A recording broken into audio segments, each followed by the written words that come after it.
All right, and joining me today is Tamerlan Dulatov, who fights Nesarahmad Nadri at Oktagon 76. That fight is on September 20th. So, Tamerlan, I wanted to start by talking about your start in MMA because, I noticed you made your amateur debut in 2018 and it took you 5 years to decide to turn pro. So, give me a little bit of the thought process about why it took you, so long to decide to turn pro. Hey man, thank you for first of all, thank you for the invite. I'm very happy to be here. It's very nice to be here and to talk to you about my next fight. To be honest, 2018 I made my first amateur MMA fight. Yeah, it took a long ride to come to professionals and to fight, make my first pro debut because of some how to how to say it, some special things what happened in my life. It's like my own fault, you know. I was many times in jail because of some fights on street and many bullshit. But that was, to be honest, on my younger, how to say it, my when I was young, I start like growing up in the middle of Germany, without speaking German language. The people want to prove, want to test you, want to prove. And I'm from Chechnya. We don't come from like usual country. We grew up with fighting. We grew up with uh, like our adults, our big brothers and family teach us to be a man. A man have to know how to fight. A man have to protect his family. Like this. And with this mindset, I come to Germany. It was very fast. Everything. Someone say something, you say what's going on. You fight him, you beat him. It's Germany. We are not in Chechnya. If you beat someone or punch someone on the wrong place, you will get problems. And I learned it on the hard way. Yeah, man, that's the reason why it took so long to get to the professionals. And yeah, that's it.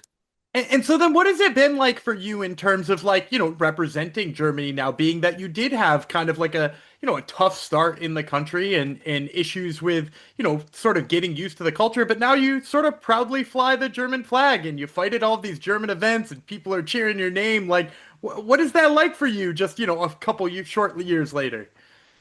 Man, to be honest, it's a big honor, because like you said, it was a hard start here, We flew as refugees, so we come to Germany. We don't have the best start, but right now I see German people on the street, they say you make us proud, you make our country proud. People like you are refugees, but not that kind of refugees that come to our country and live over German money and do this stuff. You make us proud in whole Europe and now with my brother, big brother Islam, in the whole world. Yeah, man, it's an honor, to be honest, to represent the German flag.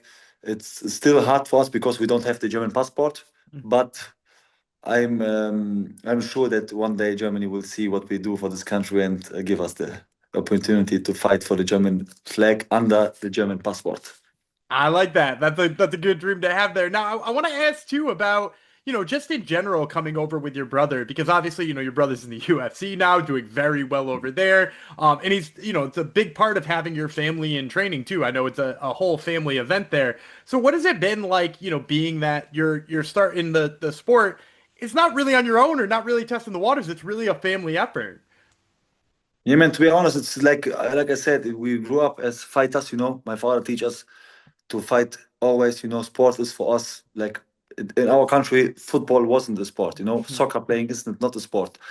In our country, it's sport when you know how to fight. And so like that we grew up, and it was like I have little brothers also. Two little brothers more. We are seven brothers. So I told him I teach him to do a jab across. And he did it. And I say, hey, that's it. You see it. It's in our blood.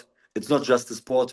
We learn it, and we are all talented. So we grew up together. We train together. We are all in the same weight class. So we are all the same tall. I don't need sparring partners. When I need to train to prepare for a fight, give me my brother Islam and Jibril, and I'm gonna make a full camp and go inside the cage and finish my opponent like always. And everything what I need are like near to me, next to me. That's a beautiful thing. Now, Mm. you sort of hit on it already, but growing up in Chechnya and being that fighting was part of the culture, obviously fighting is part of the culture in the way that you live day to day, but was it always MMA for you? Is that always kind of, even when you were a little kid, that what the dream was for you? Man, it was like boxing, to be honest. We boxed. Me and Islam, we grew up with boxing. We make a lot of amateur fights. And we start like that. And after some times we was like, hey, boxing is very cool, but boxing was too soft. In this time, MMA was coming in Germany. Everyone was like, "Hey, he's MMA fighter. Be careful." There was like this talking about some people in Düsseldorf. I was like, "Hey, I also want to be an MMA fighter." Because like we never did it before, but in my mind was always left, right, take down, ground, and then ground and pound. It was in my mind, like also on the street, and I was like, okay, I will learn it. Like then me, Islam, and some friends of us go to the first gym we was. Like, okay, I saw okay, take down defense, take down shoot.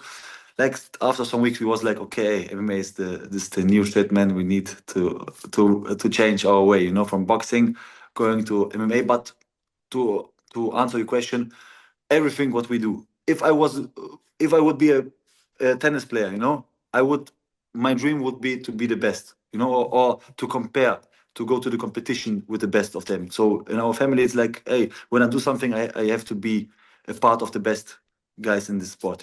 It's like always our goal, our what we want to achieve. I love that. Now, you said that you started with boxing and there was a ton of amateur fights in there. So when you picked up the ground game, when you started doing jiu-jitsu, you started doing wrestling, you're a tall, lanky guy. Was it natural to you? Was it hard to make that switch? Man, Abus Magomedov, I think you know him also. It's also a big name from Germany, a UFC fighter, top 15. He told me, like, in my first wrestling sessions, he told me, hey, man, you are tall. Me, I am also tall. He say, like, tall guys who know how to wrestle, they are the dangerous fighters. You see on Hamza Chimaev, he's also tall. And I was like, okay, man, I want to learn it, but to be honest, I will never learn to wrestle like a guy who is starting wrestling with as a child. Mhm. Wrestling is a different sport, but it was really, really, really, really a long time when I go to the wrestling training. I was like, hey man, I need to stop this shit because it was like, what to do? I wrestle with guys who they are wrestling for since they are children. But after I make this one step to understand why this technique works like that, like that, like that, I start to see the sport different. And after that I was like, okay, man, I'm not so bad how I've thought. And then I start to wrestle with guys who are on the first like on the very high level in Germany, and I was like, hey man, I can compare with them, so it's not that hard. So it was a hard way, but we was like focus it and we learn it. Well, it's clearly working for you now. So now, obviously, I want to talk about the fight with Nadri, which is coming up on September 20th. They offer you him as an opponent. You've only had two pro fights so far, working on your third one. So obviously, you're not going to say no to anybody. But once you got a chance to watch him and see some film on him, what were your thoughts on him as a potential opponent? First of all, I want to say everything what I say is not about trash talking. It's not about bullying my opponent. It's really, really, really. You can see it in my eyes. It's really my honest, like opinion. Know about it. I saw his fight. The first thing what I thought was like, I don't say I want to fight him. He say he want to fight me. He say give me the opportunity to fight an octagon, and let me fight this guy. I say okay. After I was his first fight, I was like, okay, I don't know who is his manager. I don't know who is his coach. I don't know who tell this guy that he gonna win this fight or he have any chance to win this fight. And I was like, okay, maybe he's taking some stuff, some drugs or anything else. I was like, okay, very very tough guy, that he think that not talking trash. I saw what he do, and everything what he do, I do it better than in my worst shape. So that's my talks. I saw he do like two, three punches and go to the takedown. Not good, to be honest. Not good. He just shoot, and the opponents don't know how to block, I think. And yeah, then on the ground, they posted like he's European or German or anything, the champion in grappling. I saw his grappling skills. It's like normal blue belts from my gym have the same level. What I saw, maybe he have some crazy power. With I don't know what he have special, but I saw it and I was like, okay, he have to be very strong in his mind that he think that he can come inside the cage and go as a winner out from the cage. Well, you led me perfectly to my last question. Then I always like to end these things with a prediction. So you said you feel like you're better than him anywhere. So come September 20th, how does Tamerlan Dulatov get it done? Man, I am not that kind of guy who make predictions, but I can tell you something. Um, However the fight goes, like it can go on the ground. if he stands with me, I'm gonna finish him stand up. You know, not first one, second one, third one, but I'm gonna finish him. Okay. If he make takedown and he gets the takedown, what I don't think I will, I think he will never get me down. But if he get me down, I'm gonna finish him on the ground. If you want to wrestle, I'm gonna suplex him. Like man, no, not matter what he do, I will do it better. And this fight will never, never ever go over points. You know, it will be a finish for sure. But you know, we have to give him also the respect because this guy trains also. So let I don't want to say I will finish him in under 1 minute. I think it, to be honest, I think it, but let him respect a little bit and say, okay, this guy maybe he will survive the first 3 minutes. Then we will see how we go. All right, well, you heard it here first, folks. This has been Tamerlan Dulatov, who fights Nesarahmad Nadri at Octagon 76. Once again, that fight, September 20th. Tamerlan, thank you so much for the time, man. I really Thank you, man. appreciate it. Thank you. I appreciate it. Thank you very much.